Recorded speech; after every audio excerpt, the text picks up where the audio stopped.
Right, we've noticed, along with the rest of the world, that we could do with a midfielder or two. So we've come up with a list of 5 fantasy midfield signings that we'd love to see happen in the January transfer window.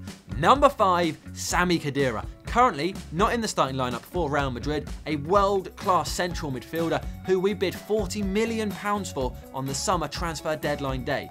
Can't help but think, if we'd done that bid maybe a month before the deadline day, there might have been time for negotiation and it might have actually got resolved and we might have signed the player. As it was, we had no time to do anything. But January's a whole month long. We can do it then.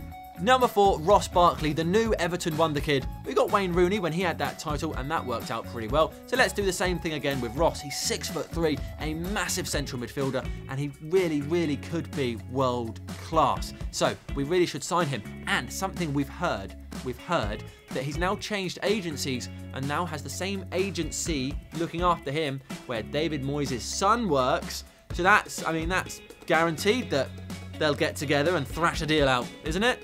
Probably.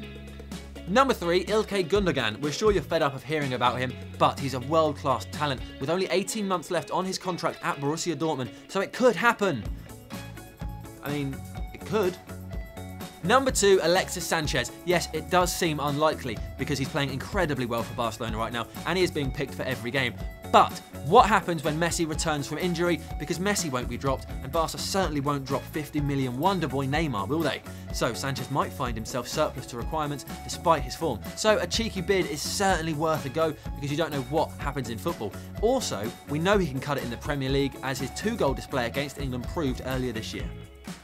At number 1, it's No, it's Arturo Vidal, Juve's tough tackling midfielder who is basically the second coming of Roy Keane. He grabs a game by the scruff of the neck and makes sure you cross the line with the point, which is exactly the kind of player we could do with right now. So those are the 5 midfielders we'd like David Moyes to bring to Manchester United. Sure, some of them are very unlikely, but that won't stop us dreaming. Let us know what you think. Who do you want us to see us sign? Who would you like to see us sell? Write it down below and make sure you subscribe to get all of our content first.